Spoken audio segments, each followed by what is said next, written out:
Bonjour à tous. Aujourd'hui on se retrouve pour présenter le nouveau châssis de freestyle développé par Fred Dodge, le Vega F5. Alors c'est un châssis conventionnel de type bus, de petite taille quand même, assez léger, plutôt solide, hein, après les premières pièces que l'on voit. Donc il est fourni dans un petit package classique, hein, il n'y a rien d'exceptionnel. Alors on va déballer un petit peu, voir ce qu'il y a là-dedans. Tac. Alors un bout de papier avec les différents éléments de la composition du châssis. Ça permet de retrouver les pièces facilement. Tout ce qui est manuel de montage, visserie, etc. on le retrouve sur le site de Fred Dodge. Donc ici, sa petite carte. Voilà. Alors le châssis, il m'a dit que les châssis étaient découpés chez Harmattan. Donc chez Harmattan Production. Donc pas de souci, je pense, sur la qualité du carbone et du découpe. Les découpes déjà sont très propres. C'est une bonne chose, bien bonne chose. Et des fois on a des châssis même de grandes marques qui sont un petit peu rustres au niveau de la découpe. Bon, il n'y a pas de finition poncée sur les bordures, mais c'est pas non plus, c'est plus esthétique qu'autre chose. Voilà, donc la bottom plate. Le châssis est conçu de manière assez solide, assez robuste. Donc c'est du carbone toujours un peu épais. Là on a 2 mm, un petit peu plus même. Voilà. La plate qui vient coincer les bras. Donc normalement elle doit recevoir des petits inserts. Mais Fred il a pas eu le temps de les monter au moment de l'envoi. Voilà. Donc du coup il nous a fournis. Ils sont là. Je les mettrai moi-même avec des petits outils exprès. Voilà. La top plate avec la petite signature Vega F5. Toujours sympa, c'est des petites touches perso un petit peu assez sympa. Un pas de mousse pour la lipo. Évidemment la visserie complète qui est en acier. Ou alu, à voir. Peut-être pas toutes. Les colonnettes en métal, de couleur bleue bien pétant, ainsi que le nécessaire pour monter les cartes de vol. Voilà. Les petites plaques latérales pour la caméra, qui sont super fines. Mais bon, vu que le châssis est assez compact et bien conçu, ça ne va pas poser de soucis au niveau des casses. Les bras, avec la forme particulière de Fred de chez Vega, il y a quasiment tout le temps des pointes au bout. C'est peut-être pour mieux les planter dans les champs. Non, je pense que ça améliore un petit peu la tenue au bout du bras pour absorber un peu plus les chocs. À voir à l'usage. Par contre, le bras là, il est super épais. C'est du 4 mm. Voilà. Bon, c'est un châssis, tout ce qu'il y a un peu classique. Hein. C'est juste découpé par un ami français. C'est pour ça que j'ai les cheveux longs. Petit hommage à Fred. On se reconnaîtra. Voilà, on va monter le châssis à blanc pour voir un peu ce qu'il donne au niveau de l'installation. On va sortir. Alors, la technique pour monter les nuts. J'en ai déjà monté quelques-uns. Normalement, la plaque est censée être livrée avec déjà les nuts. Hein. Donc c'est pas très grave, je peux les monter. Donc on les monte pas au marteau, sinon on éclate le carbone. Hein, c'est normal. Par contre, on peut les installer avec une petite vis. Alors, les trous sont un petit peu limites quand même, je trouve. Mais bon, c'est pas très grave. Alors, on positionne le nut, une vis de l'autre côté, avec une rondelle si on veut, ou avec qui a une grosse tête. Et surtout une empreinte qui a une bonne forme et qui puisse bien se prendre dans le tournevis. Alors, on visse grossièrement, histoire que le nut se bloque. 2-3 coups de tournevis. S'il faut, on le maintient avec une petite pince. Voilà, une fois qu'il est pris dedans, on peut faire 2-3 autres tours. Ne cherchez pas à l'enfoncer en entier. C'est des coups à faire bloquer la vis ou faire foirer la vis. Et après, c'est une vraie misère à enlever. Donc je le serre un petit peu. Voilà, à peu près de cette hauteur-là. Et je le mets dans l'étau avec une gomme d'un côté et un plat de l'autre. Et en serrant 2-3 fois, il y va tout seul.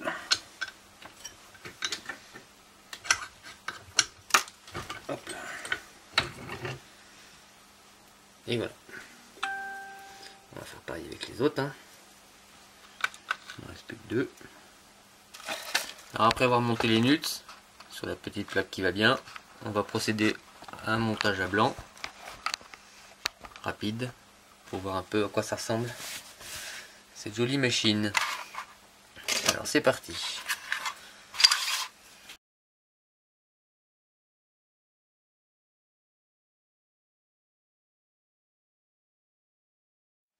Voilà, j'ai bien pensé ces petits bras. Hein, pas mal de matière autour des empreintes des moteurs. Et il y a des petits bourrelets ici de renfort qui permettent de ne pas avoir de matière trop fine pour que ça casse net comme on peut voir des fois sur le châssis un peu fin. Donc il a pensé à faire des petites bourrelets pour renforcer un peu la structure. C'est pas mal du tout.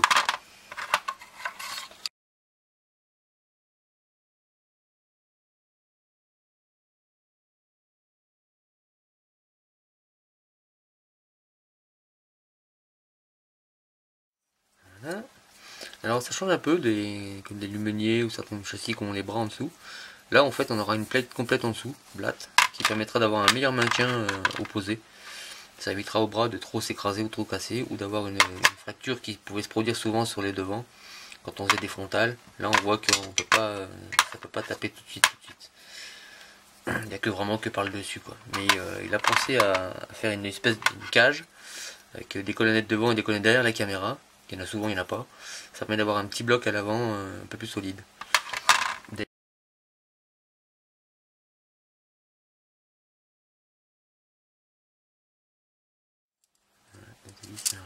Même chose pour l'arrière, hein, c'est renforcé sur le bord de la colonnette, comme à l'avant. Ça garde plus de matière, c'est beaucoup plus solide.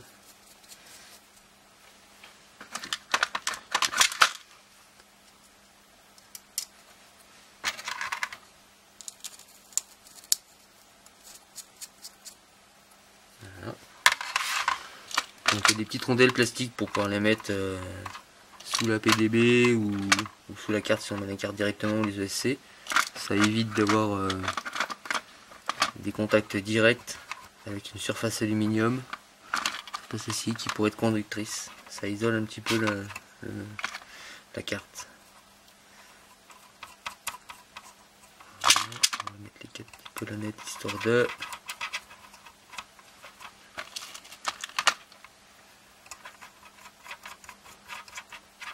Une chose que je remarque sur ce châssis, qui est assez rare quand même, la disposition des perçages. Il y a des trous un petit peu partout là, sur les côtés où on a une croix classique. Et des petits trous qui permettent de fixer le récepteur radio et VTX bien plus facilement, comme sur la top plate d'ailleurs. On voit plein de petits trous partout. Ça permet de s'adapter selon la taille de récepteur, de l'émetteur. On peut accrocher l'antenne à l'arrière en horizontal ou debout si on veut. De toute façon la lipo vient dessus. On a 3 fentes pour la maintenir, donc selon la taille de la batterie, pas de souci pour la faire tenir. Et si l'antenne est au-dessus, c'est souvent l'endroit le plus fragile. Avec la batterie, ça permet de protéger un petit peu l'antenne. Donc à voir selon le matériel qui est à mettre à position dessus. Ça posera pas de souci. Alors les plaques latérales de caméra, je les trouve un petit peu fines au niveau des pattes. Bon, il y a une cage. Il y a une cage avec les colonnettes qui permettent quand même de la maintenir bien en place. Mais ça me paraît un petit peu fin quand même au niveau des fixations. Encore une fois, à voir à l'usage. Voilà, ça s'emboîte tout impeccable. On va mettre des 3 petites vis qui vont bien.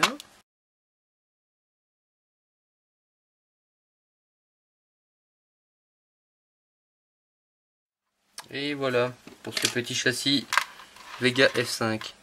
Châssis très compact, assez haut quand même, qui permet d'avoir quand même une bonne marge au niveau du matériel à intégrer dedans. Ça ne posera pas de soucis.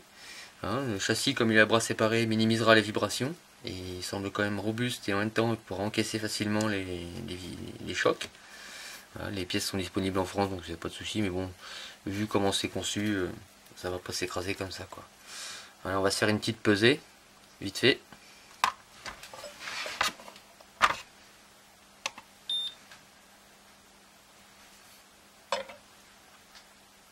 109 grammes. Donc ça fait quand même partie des châssis plutôt légers pour du freestyle. Ça permet d'avoir un setup, je pense, c'est dans les 300-350 grammes. Voilà. Moi j'aime bien la petite forme un peu pointue, tout ça, ça change un petit peu de châssis. Forme un peu conventionnelle, mais il est travaillé.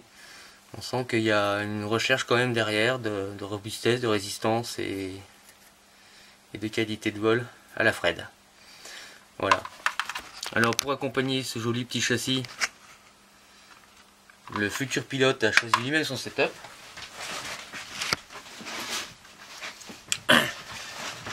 Comme on dit chez nous, setup de cochon.